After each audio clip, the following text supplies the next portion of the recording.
There is a growing vocal frustration among modern audiences, a fatigue that seems to unite critics, casual moviegoers, and especially younger viewers.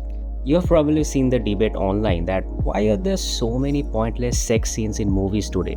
It is incredibly easy to brush this criticism off as modern puritanism, but that dismissal ignores a very valid feeling. Audiences aren't necessarily afraid of sex on screen.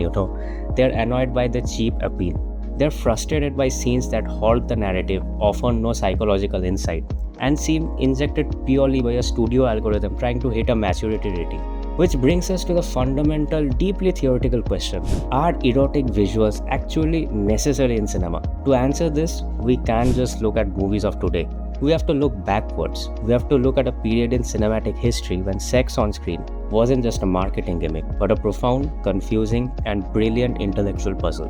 Welcome to the era of French New Wave and the birth of what scholars call the puzzling movies. In the late 1950s and early 1960s, a new genre of film flooded art theaters, dazzling audiences with visual richness. Films by directors like Bergman, Antonioni, and pioneers of the French New Wave presented movies that were intentionally cryptic. They were packed with casual sexuality, existential dread, and scenes that left audiences walking out of the theater asking, what was that all about? Because this idea of eroticism as a puzzle or a psychological necessity goes way beyond the French New Wave, if we look at the broader history of cinema, the greatest artistic erotic films aren't just showing bodies, they are weaponizing our gaze. Take Andy Warhol's 1964 underground film Blowjob. Talk about an intellectual puzzle. The film is just a 35-minute single shot of a man's face receiving oral sex. You never actually see the act.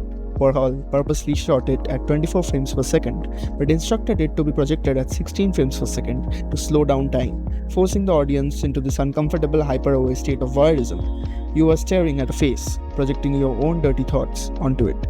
And this necessity for psychological weight carries into modern art films like Blue is the Warmest Color by Abdulatif Kashish, which obviously won the Palme d'Or that time.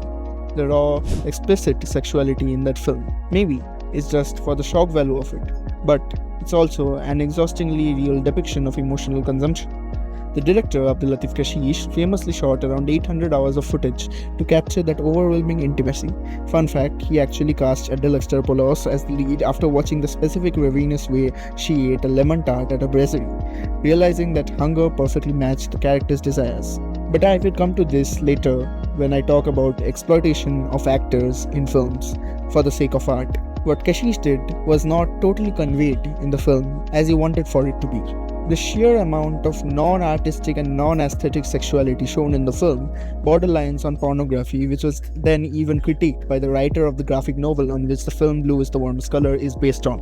As Abdulatif Kashish being a straight man and not knowing exactly what queer people are like in real life, he had a very stereotypical image of their sexuality. But now, let's move on from surreal dream logic eroticism of David Lynch's Mulholland Drive and Blue Velvet to the suburban capitalist critiques in American Beauty and American Psycho.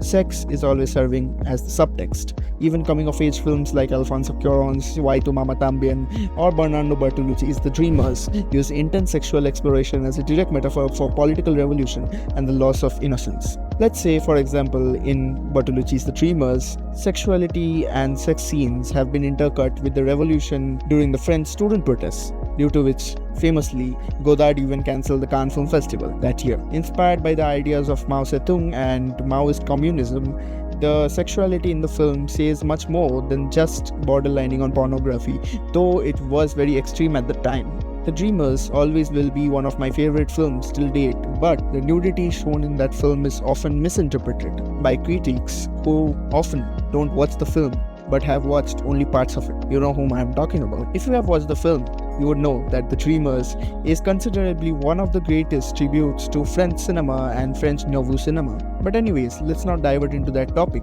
The Dreamers had the main plot line of showing French culture in a way from an outsider's eye, that is, from an American eye. When an American exchange student goes to study in France and they learn about the concept of ménage à trois, which is threesome in hyper-romanticized French, which is also used in Alfonso Cuarón's Why to Mama Tambien for the same coming-of-age reasons. Hence, whenever we are watching cinema, we are often becoming the voyeurs of that art piece, whether intentionally or unintentionally. But some art is trying to do good with it, and some art is being exploitative.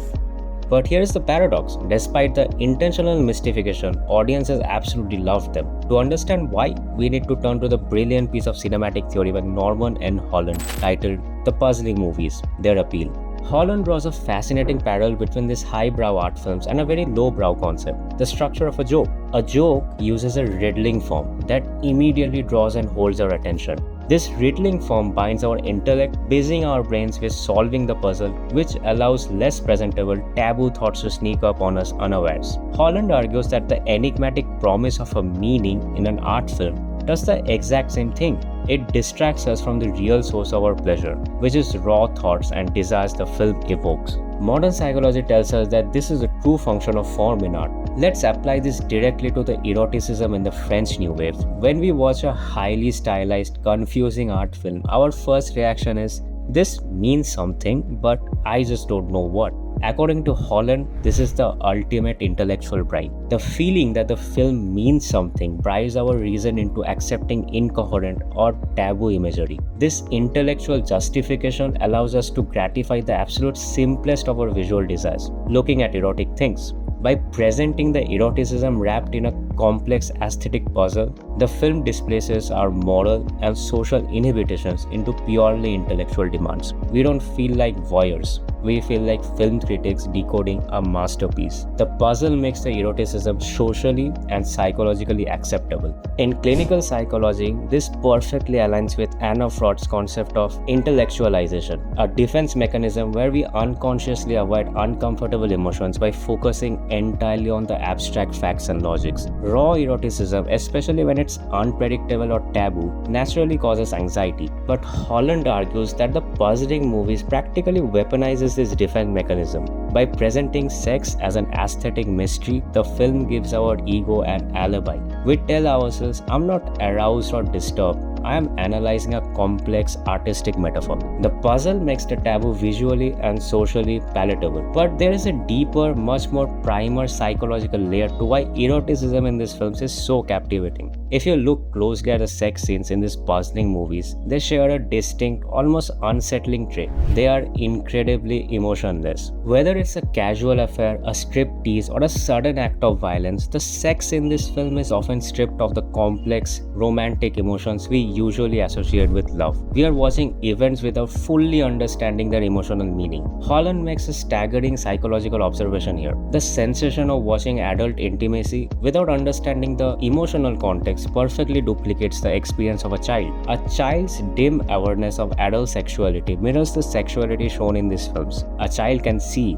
or imagine the physical act, but they are entirely unable to feel or comprehend the complex range of emotions an adult knows as love. Because of this, the child often associates the act with violence, danger, or profound mystery. When we sit in the dark and watch these scenes, the film forces us to regress back into our pre-verbal childhood state of bafflement. But the cinema gives us something reality never could: absolute safety. Borrowing from the psychological studies of Wolfenstein and Leeds, Holland points out that cinema recreates the primal situation of excited and terrified looking. It is the ultimate manifestation of the child trying to see what happens in the dark at night. Because the actors on screen are completely incapable of seeing us, the audience becomes invisible. We cannot affect the big people on the screen, but more importantly, they cannot affect us. We are allowed to engage in peering with impunity. This regression back to a safe, secure yet powerless state is highly pleasurable. The eroticism in these films isn't just there to titillate, it's there to take our most deeply rooted childhood disturbances, our terror and curiosity about the adult world, and present them as an aesthetic puzzle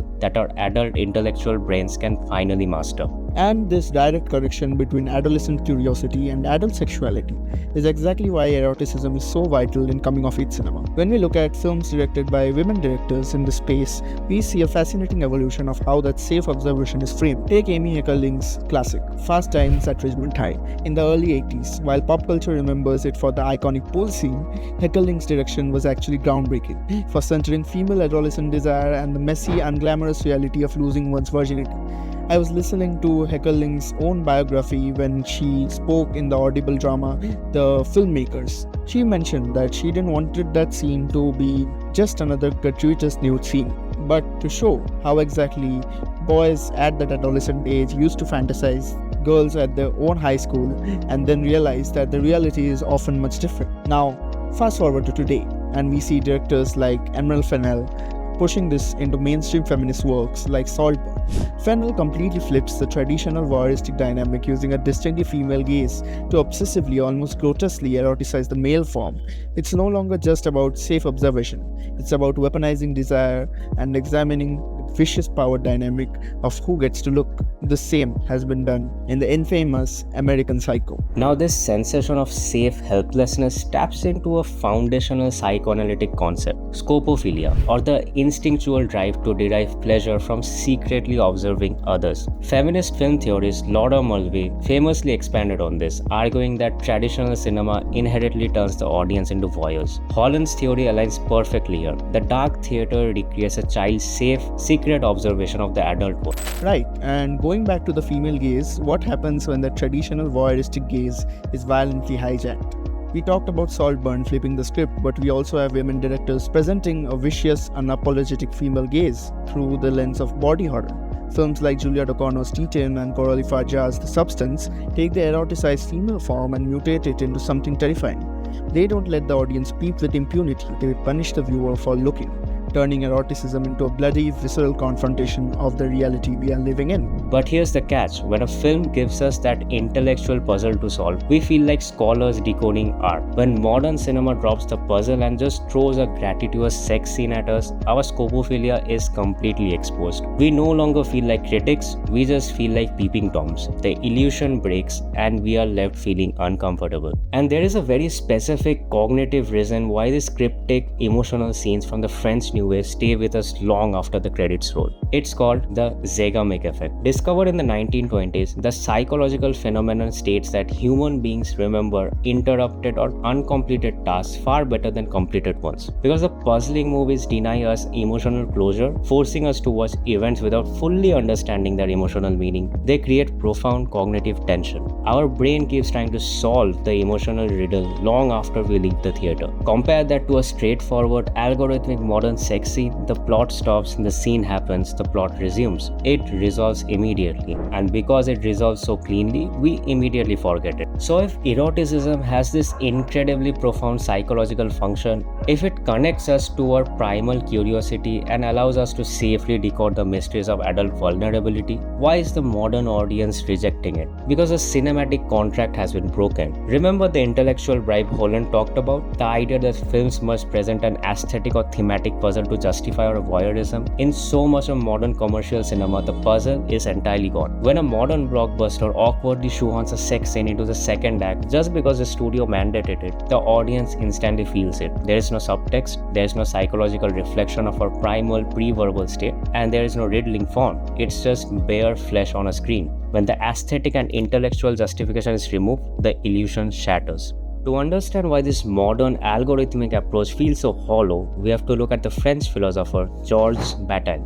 George theorized that humans are fundamentally isolated beings, and eroticism is our desperate psychological attempt to bridge the gap between each other. But more importantly, George argues that eroticism only holds power because of taboos. The pleasure, the weight, the sheer gravity of it lies entirely in the transgression. And nobody understood transgression and taboo better than Marquis de Sade. His writings on sadism and sodomy laid groundwork for extreme cinematic provocation. From his name came the word sadism. You see, Bataille's theory pushed to their absolute horrifying limits in Pier Paolo Pasolini's Salo, or the 120 Days of Sodom. The sadism became an unrelenting metaphor for fascism. Or look at Gaspar Noé with films like Love and Irreversible, where unsimulated sex and extreme violence are used explicitly to assault the audience's senses and break every societal boundary imaginable.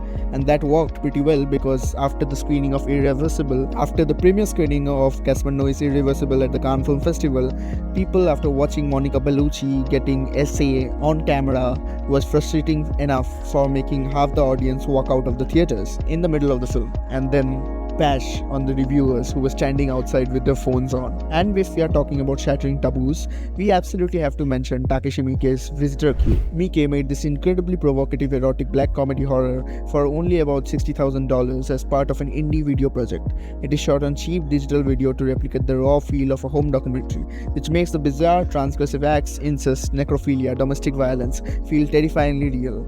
The French New Wave films were thrilling because their depictions of intimacy were deeply transgressive for their time. They were breaking the rules. But in modern commercial cinema, where sex is often mandated by a studio spreadsheet rather than narrative necessity, the taboo has been entirely erased. There is no rule being broken, no societal boundary being pushed, and without that transgression, George would argue that eroticism loses its psychological weight. It ceases to be art and simply becomes anatomy. Though we should clarify, while studio algorithms play it safe, true artistic transgression is still thriving if you look in the right places. Once indie film director Sean Baker, for instance, masterfully exposed lived realities of sex workers in his earlier films like Starlet, Red Rocket, and even in his Oscar-winning Amour, treating transactional intimacy with immense humanity rather than algorithmic coldness. He proved that sex workers had a life too, and while watching those films, we felt a coming-of-age relatable bit of fresh air.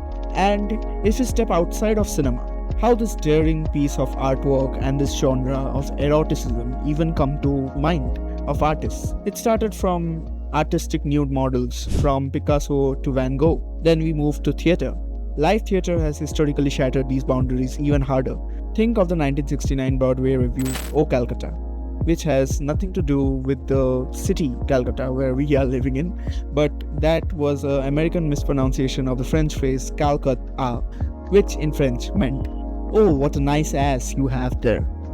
That was the longest running Broadway revue to ever play at the Broadway Theatre, featuring writing contributions from John Lennon.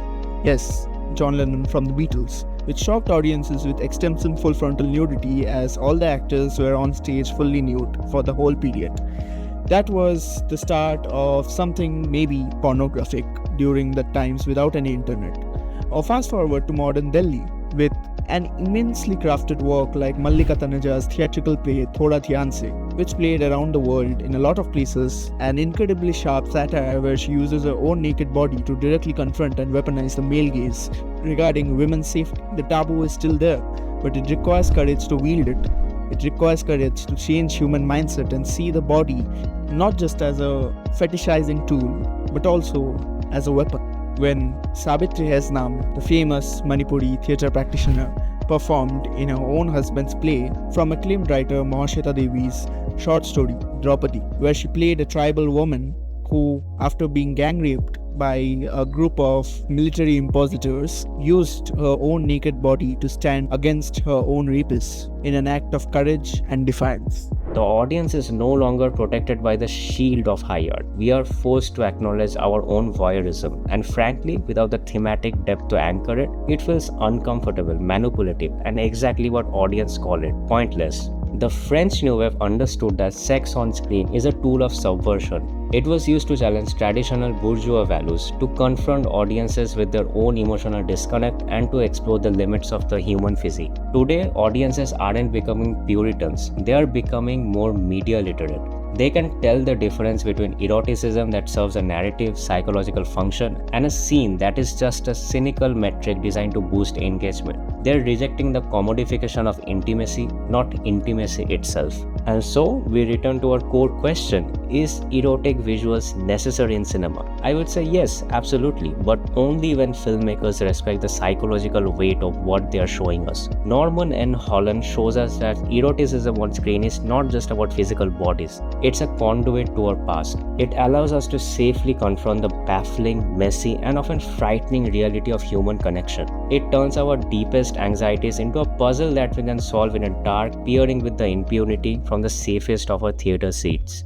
When cinema uses eroticism to challenge us, to make us question our emotions, or to force us into a state of intellectual curiosity, it is elevating the medium. It tells us that mysterious pre-vulvar world of human desire can ultimately be understood. It becomes, as all great art is, a comfort. But when filmmakers forget this, when they treat sex as just another box to check on the spreadsheet, they rob the medium of its psychological power. And the audience has every right to look at the screen and say, what's the point? However, we cannot discuss the psychological weight of eroticism without confronting the catastrophic human cost that often occurs behind the camera when directors prioritize their artistic vision over basic human dignity and consent. The history of cinematic eroticism is deeply stained by the real-world exploitation of female actors. We see this grim reality in Bernardo Bertolucci's Last Tango in Paris, where Maria Schneider was subjected to profound non-consensual emotional trauma just to capture a raw reaction. Or the recent reckoning with Wim Wenders, who finally pulled his 1975 film The Wrong Move from circulation due to the unacceptable exploitative nudity forced upon a 13-year-old Nastasia Kinski. Even modern celebrated works are not immune. The grueling, emotionally degrading conditions forced upon Lea Seydoux and Adele Exarchopoulos by Abdelatif Kechiche during the exhaustive filming of Blue is the Warmest Color reveal a dark, predatory reality on set. True cinematic transgression requires psychological depth and courage, but inflicting genuine trauma, like from people like Roman Polanski or other convicted abusers on set, violating boundaries and exploiting the vulnerability of performers ceases to be an intellectual puzzle. It is simply abuse, and it can absolutely never be justified in the name of high art. So the next time you watch a movie and an unexpected erotic scene comes on, ask yourself, is the film offering you an intellectual puzzle to solve, or is it just hoping you won't notice the plot has been stopped? Thanks for watching, and I will see you in the next one.